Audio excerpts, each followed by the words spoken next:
If we're talking about Israel, it's split. The government and those who support it absolutely do not want to be forced.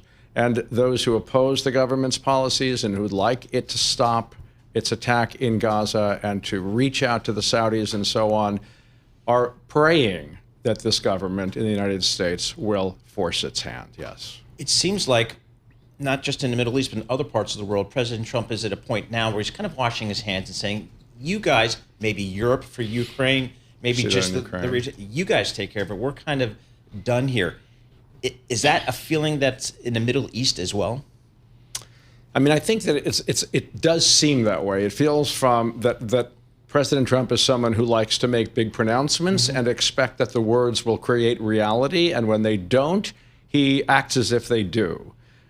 We'll have to see what's going on right now. I mean, we're hear him saying, well, we're about to end this war in Gaza any minute. We've got all kinds of plans for peace, and the hostages must come home where they'll be held to pay, and nothing's changed so far. I mean, is there a Hamas with which Israel could really negotiate something meaningful? Is there Hamas left in terms of real leadership? So there is a Hamas leadership, but that's not the same thing as saying that it's an organization that you could negotiate with on terms that mean anything to Israel. The two sides have irreconcilable views of one another. The Hamas argument is, we'll give you back your hostages if you get out of Gaza entirely and leave us in power. And Israel is saying the only thing that matters to us is to get you out of power. So nothing will be worth the price of leaving you in power. So that those hostages who remain are on the table to some extent. And I think that this government has come to the conclusion, the Netanyahu government, that it can only get out so many of these hostages, and now it needs to go to war. Ethan Bronner with us, driving our Levant coverage, of course, out of Israel. He's Israel bureau chief for Bloomberg. We welcome all of you across the nation. I'm embarrassed to say I literally got a wave off to Jacob Frenkel at Jackson Hole, the former governor of the Bank of Israel. He's a giant in American economics, his stewardship for J.P. Morgan International for Mr. Diamond. So right now, Jacob Frenkel, who is my Israeli lodestone, you and him are having a beverage of your choice at the Colony Hotel in the Courtyard. This goes back to like before Churchill. I mean, it's like wicked famous. It's like, I've never done this. I want to be with Ethan Bronner, Jacob Frenkel in the Courtyard. Is this Israel, the Israel that the former governor of the Bank of Israel knows? Does Jacob Frenkel understand the Netanyahu experiment? No. I mean, it is a very different country. Israel has grown much more religious, much more nationalistic, much less generous in its attitude toward its neighbors. And of course, that's partly to do with the exceptional trauma that October 7th, 23 caused the Israelis. So Frenkel, whom I've also known, but I don't want to speak in his name, understands that trauma, but he also believes it's time to do something about it in a way that will bring the region behind Israel. And this government believes that the only way forward is to show military strength, and others will eventually come around. My hallmark with Israeli diplomacy is a million years ago, Lisa, I threw a snowball at Golda Meir's car when I was like 8 years old or something. She was a junior officer of the Israeli experiment then. And, you know, it was a privilege to grow up in Rochester, New York, with a huge Jewish contingent. Great. From where you are, how does Israel perceive the legislative branch of the United States of America? Is it traditional Senate, House politics in Washington with Israel, or is it shattered? It's shattering, and there is a concern, especially the Democratic side, that it has lost its support for Israel.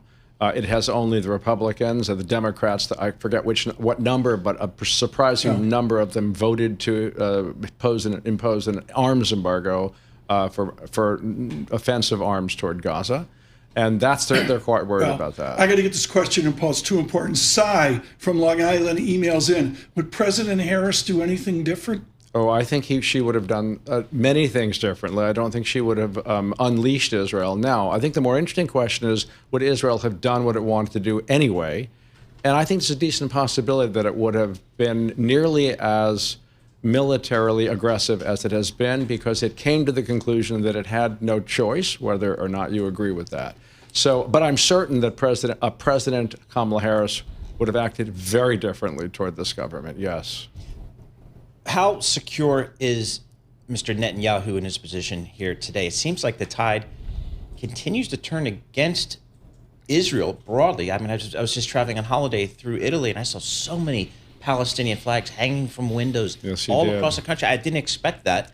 How secure is he in his position?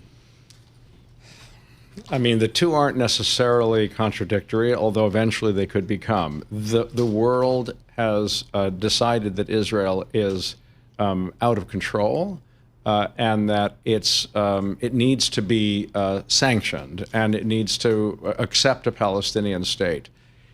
The prime minister in Israel has a majority of the population on his side opposed to a Palestinian state, and generally in what he's doing in terms of Hamas.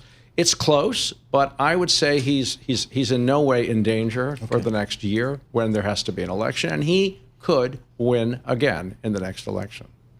So democracy is still in place, and he could win again. Just as simple as that. That's correct. I mean, a lot of people are fed up with him, but they also have this sense that they need someone like him, and he, after all, had an enormous number of victories last year militarily against Iran and against Hezbollah. In this week of Jewish celebration in America, the simplistic analysis we have, and I'm as guilty of this as anyone, is Reform, Conservative, Orthodox. I know it's way more sophisticated, Ethan Bronner, in your Israel. Who do you study within the religion of Israel is the tip point to Netanyahu democracy?